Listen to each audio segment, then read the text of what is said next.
ये बोली आन है मेरी, विरासत मान मेरा है, यही पहचान है अपनी, यही अभिमान मेरा है। क्यों करें किसी और भाषा में संवाद मित्रों, हमारी शान है हिंदी, ये हिंदुस्तान मेरा है।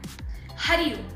आज हिंदी दिवस के अवसर पर मैं अनन्या आप सभी को हिंदी दिवस की शुभकामनाएं देती हूँ और इस अवसर पर उपस्थित सभी गणमान्य व्यक्तियों का स्वागत करती हूँ। आइए हम सब यह प्रण लें कि आज हम हिंदी भाषा को इस देश में फिर जागरूक करेंगे। हमारे विद्यालय के छात्र छात्राओं ने कई कार्यक्रम प्रस्तुत किए हैं, आइए उन्हें देखें और उनका आनंद उठाएं। मोहब्बत की भाषा सिखाती है हिंदी, मोहब्बत की भाषा सिखाती है हिंदी, क्या है माँ की परिभाषा सिखाती है हिंदी। हरिओम।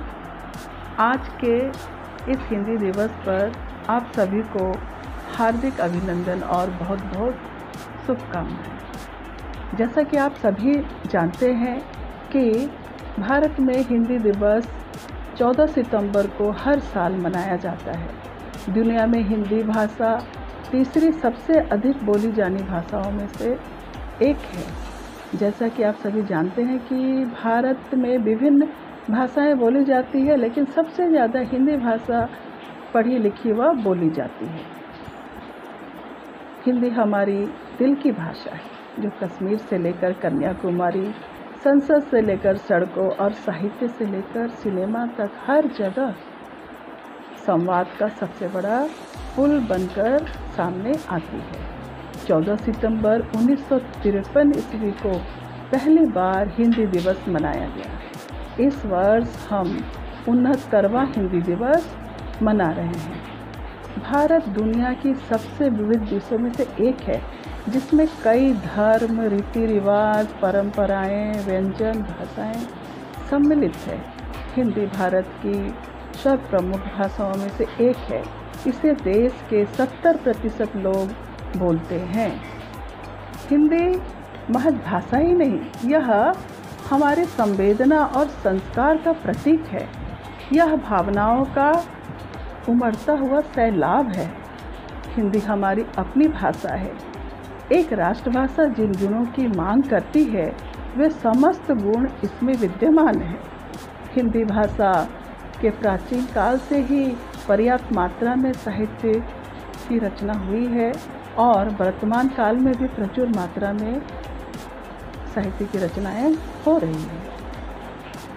अब सवाल ये है कि हम जो है अपने ही भाषा का चयन क्यों करें, हिंदी भाषा का ही चयन क्यों करें। हिंदी भाषा बहुत ही सरल भाषा है, इसे आसानी से समझा भी जा सकता है। और क्या फ़र्क है विदेशी भाषा और अपनी भाषा में। अपनी भाषा जो है हम सहज ही सीख पाते हैं, परंतु विदेशी भाषा में अगर हम ज्ञानार्जन करते हैं तो उसमें हमें अपनी भाषा से दोगुना मेहनत करना पड़ेगा, तब जा कर के हम उसे सीख पाएंगे। निज भाषा में उससे आधे से अधिक प्रयत्न करना पड़ेगा, तब जा कर के जो है उस भाषा में हमें प्रवीणता मिल सकती है। अब सवाल ये उठता है कि हिंदी को ही राजभाषा के तौर पर क्यों चुना जाए। तो हिंदी जो है जन जन की भाषा है और इसे जो है भारत के बहुतायत लोग समझते हैं, इसलिए जो है इसे राष्ट्रभाषा के रूप में चुनना ठीक है। बहुत सारे प्रदेश के लोग जो है आज भी इसका विरोध कर रहे हैं कि नहीं, हिंदी महज राजभाषा है। अरे जिस देश की भाषा से जो है वहाँ का सभी कार्यालयों में अगर ये भाषा से कार्य हो रहा है, तो फिर इसे राष्ट्रभाषा बनाने में कौन सी आपत्ति है। हिंदी को राष्ट्रभाषा के तौर पर, हिंदी ही जो है राष्ट्रभाषा के तौर पर खड़ी उतरती है, क्योंकि हिंदी जो है आपसी संपर्क की सक्षम भाषा है। भूतपूर्व राष्ट्रपति वीवी गिरी ने भी भविष्यवाणी की थी कि मेरा दृढ़ विश्वास है कि हिंदी संपर्क भाषा बनकर ही रहेगी। हिंदी एक जानदार भाषा है, वह जितनी बढ़ेगी देश उतना ही लाभान्वित होगा। ऐसा भारत के प्रथम प्रधानमंत्री ने भी कहा था। एकता ऐसा समन्वयकारी तत्व है जो बाहरी विभिन्नता के होते हुए भी मानसिक तौर पर जोड़ने का काम करती है।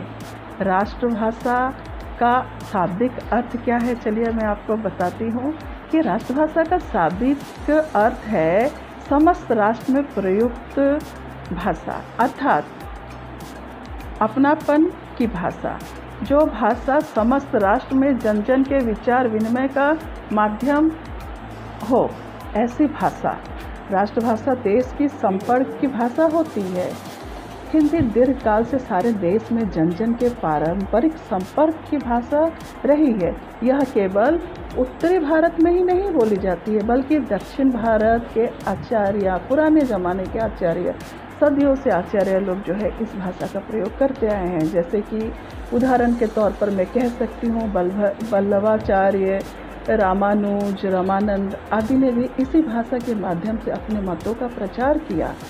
अहिंदी भाषी राज्यों में भी भक्त संत कवियों जैसे असम के शंकरदेव, महाराष्ट्र के संत ज्ञानेश्वर व नामदेव, गुजरात के नरसिंह मेहता, बंगाल के चैतन्य आदि ने इसी भाषा को अपने धर्म और साहित्य के प्रचार प्रसार का माध्यम बनाया था।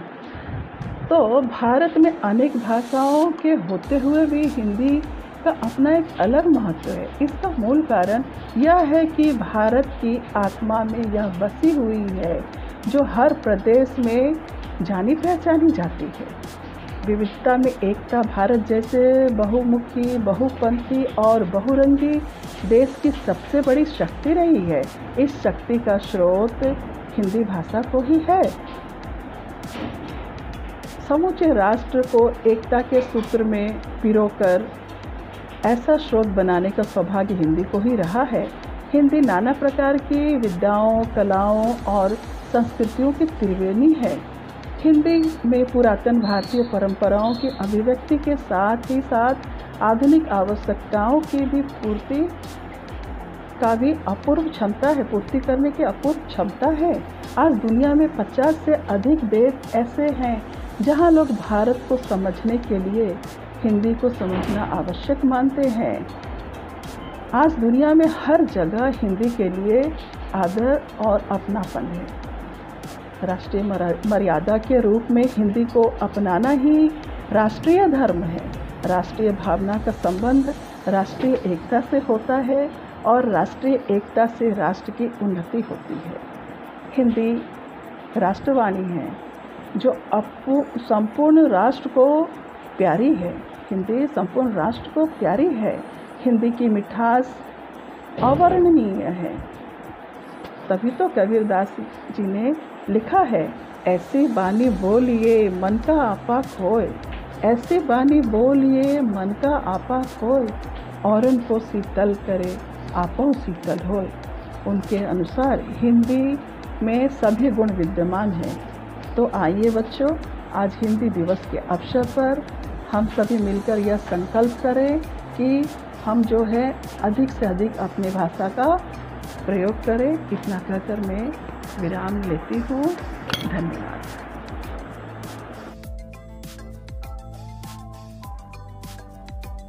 खुशी की एक पहली शर्त यह है कि मनुष्य और प्रकृति के बीच का जुड़ाव न टूटे।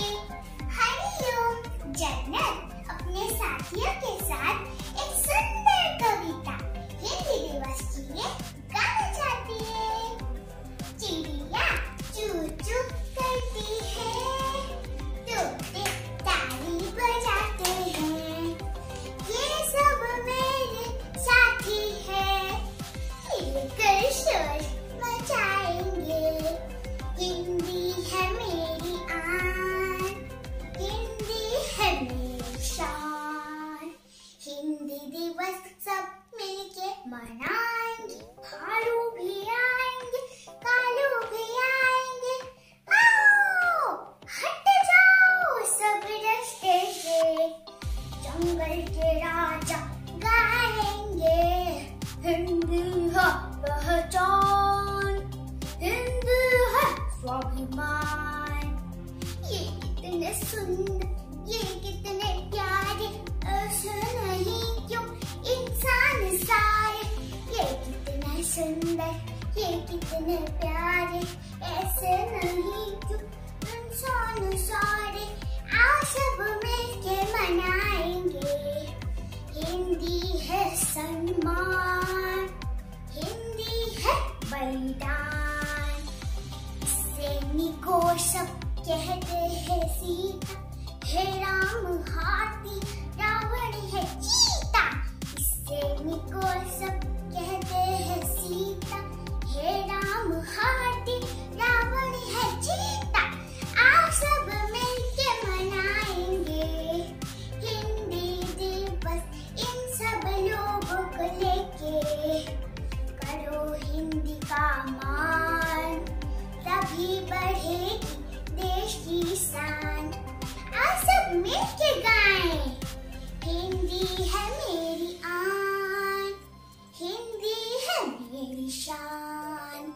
धन्यवाद, आप सबको मेरी तरफ से आर्थिक शुभकामनाएं।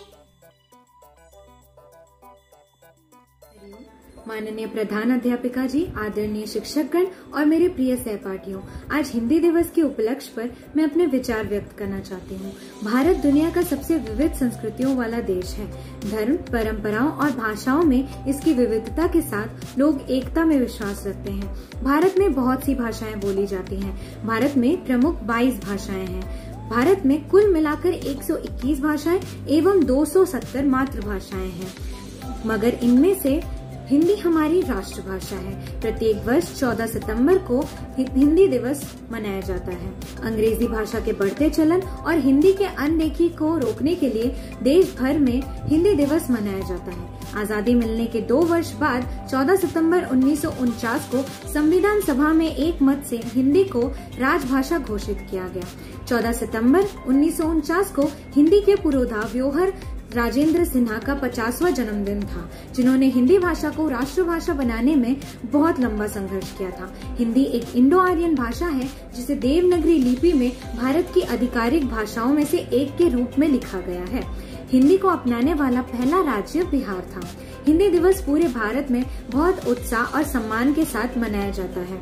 शिक्षण संस्थानों से लेकर सरकारी दफ्तरों तक सभी हिंदी भाषा को बहुत सम्मान देते हैं। हिंदी दिवस के उपलक्ष्य पर विभिन्न स्कूलों और कॉलेजों में हिंदी साहित्यिक और सांस्कृतिक कार्यक्रमों, प्रतियोगिताओं का आयोजन किया जाता है, जिसमें छात्र बढ़ चढ़कर हिस्सा लेते हैं। हमारे लिए यह बहुत सम्मान की बात है कि हमारी राष्ट्रभाषा हिंदी राष्ट्रीय एवं अंतर्राष्ट्रीय स्तर पर लोकप्रियता हासिल कर रही है।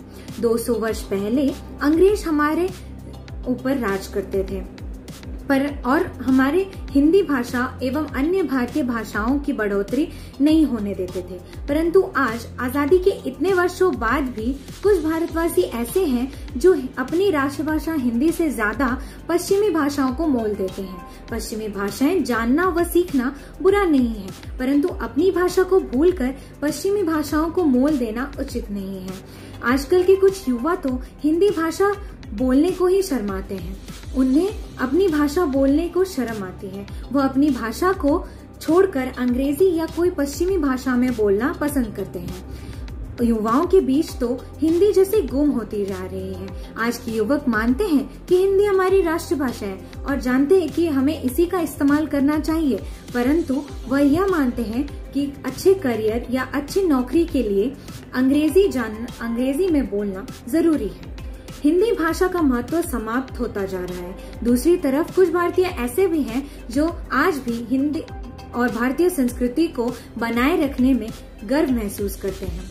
हिंदी दिवस लोगों को उनकी जड़ों से जोड़े रखता है और लोगों को उसकी मूल संस्कृतियों की याद दिलाता है। अतः हम चाहे कितने भी आगे बढ़ जाएं और चाहे कितने भी कामयाब हो जाएं, पर हमें अपनी जड़ों व अपने संस्कारों को कभी नहीं भूलना चाहिए। धन्यवाद।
जिंदाबाद। मैं अक्षत सिंह और मैं आदित्य नारायण और आज हम इस 14 सितंबर को हिंदी दिवस के रूप में मानते हैं और हम दोनों ने मिलकर आज आप सभी के लिए एक हास्य नाटक प्रस्तुत किया है। तो कृपया करके आप सभी इस नाटक का आनंद उठाएं। काठी पे घोड़ा। अरे वाह पापा, आपका बात? बेटा मैं तो तब से यही आ गया था। वो सब छोड़, आज तेरा रिपोर्ट कार्ड था ना? पास होगा, उसमें क्या है? बेटा पास तो पप्पू भी हो जाता है। परसेंटेज बता। परसेंटेज 65 है। क्या? इधर देखिए। 65? बस नहीं, हमको बाइक चाहिए। बेटा रुक जा, तेरे को तो हेलीकॉप्टर दिलवाएंगे। उस शर्मा के लड़के को देखो, उसके 99% आए हैं। उसका नाम मत लीजिए पापा, उसी की वजह से तो हमारे इतने कम नंबर आए हैं। कैसे? अरे वो हमारे एक सीट आगे बैठे थे, हम बोले हमको दिखा दीजिए, एक रत्ती नहीं दिखाया हमको। जैसे ही झांकने जाते थे पेंसिल बॉक्स से कॉपी को ढक लेते थे। वाह बेटा, यही होगा तेरा। आपको नहीं पता, सचिन तेंदुलकर 10वीं पास, आमिर खान 12वीं पास, सलमान खान कभी स्कूल नहीं गया। ये सब लोग कहाँ पढ़े लिखे थे, आज देखिए कहाँ से कहाँ पहुँच गए हैं। तुझे ये सब बात पहले कैसे पता? क्योंकि हमको मालूम था एग्जाम का टाइम में सब झोलमाल तो कुछ होने वाला है, इसीलिए हम एक हफ्ता पहले से ही ये सब का जानकारी रख लेते हैं। वाह वाह बेटे वाह, तुम तो बड़े होशियार निकले। ठीक है, ले जा अपना इंटरव्यू दे के आ। ठीक है, कपड़ा बदल के जाते हैं और तुरंत इंटरव्यू लेके आते हैं। हाँ, यस कम इन। जी वो नौकरी के लिए अप्लाई किए थे। हाँ ठीक है, दीजिए। लीजिए। अरे आप बैठिए। जी शुक्रिया। क्या नाम है आपका? MP sir. पूरा नाम बताइए। मोहन पाल। आपके पिताजी का नाम? MP sir. मतलब? महेंद्र पाल। एंड आपकी माताश्री का नाम? MP सर। अब ये क्या है भाई? मालती पाल सर। रहते किधर हो? MP सर। अब ये कौन सी जगह है? मध्य प्रदेश। पढ़े लिखे कितने हो? MP sir. मतलब? Matric pass. कैसे इंसान हो यार? MP sir, mind blowing personality. नौकरी किस लिए चाहिए? MP sir. मतलब? Money problem. ठीक है, कॉन्ग्रेचुलेशन, हमने आपको सिलेक्ट कर लिया है। MP सर। अब इसका क्या मतलब है भाई? My performance. Your performance is MP। जी आपके MP का क्या मतलब है, मैं नहीं समझा। Mental patient, you are a mental patient. जी सर, हम चलते हैं, आ गए। कौन? MP सर। अब ये MP क्या है? Mummy papa. ठीक है, धन्यवाद। धन्यवाद। आप सभी ने निश्चय ही इस नाटक का आनंद उठाया होगा। और क्या आप सभी ने देखा कि कैसे एक Mohan Prasad MP, money problem MP, mummy papa MP, इससे हमें बस यही सीख मिलती है कि हम चाहे कितना भी दूर चल जाए, लेकिन हमें अपनी मातृभूमि एंड मातृभाषा का हमेशा सम्मान करना चाहिए। धन्यवाद। धन्यवाद।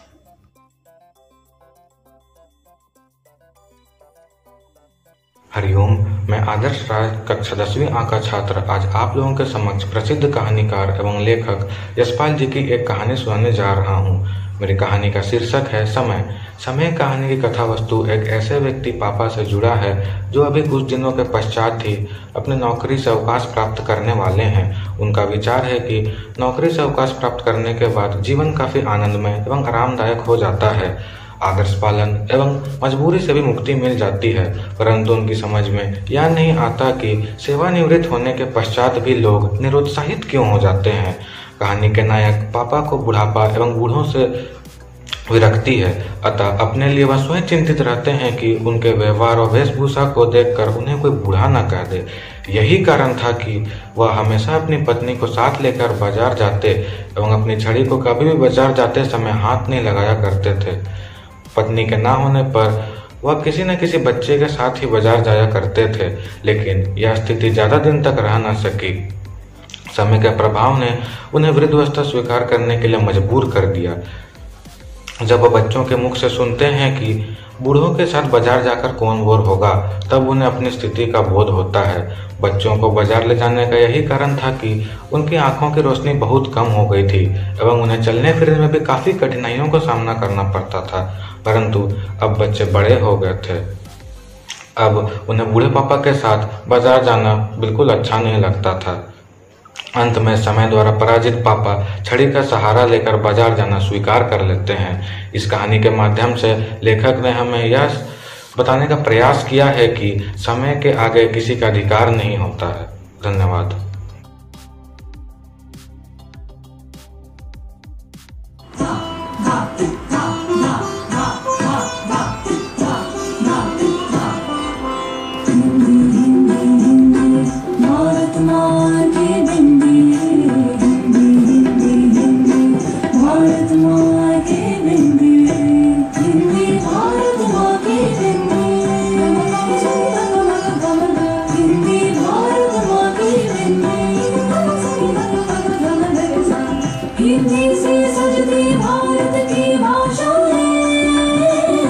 सब मिलकर गाए भारत की गाथाएं, विश्व में फैले इसके नाम, वसुधैव कुटुंबकम इसकी शान।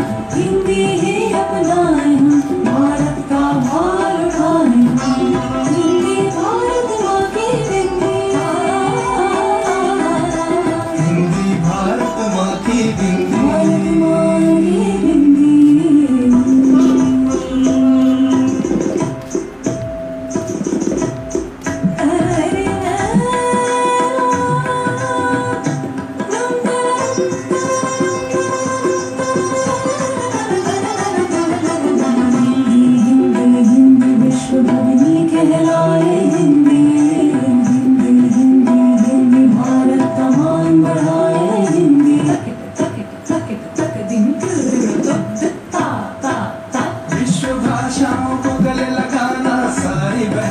मिलके बहना, माँ का कहना बन के रहना।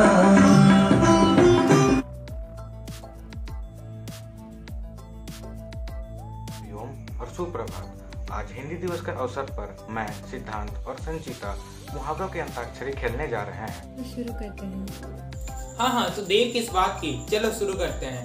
पहला मुहावरा, मैं अपने माता पिता का आंखों का तारा हूँ। तेरी बात। प्रश्न देखकर मेरे हाथ पांव फूल गए।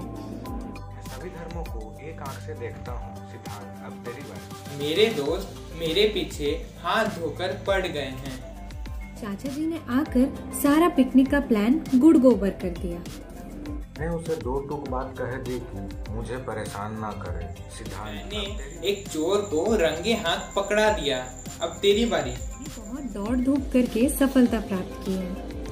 सांप को सामने देखते ही मेरी हालत कांटों तो खूनने जैसी हो गई। यहीं पर हमारी अंताक्षरी समाप्त होती है। धन्यवाद।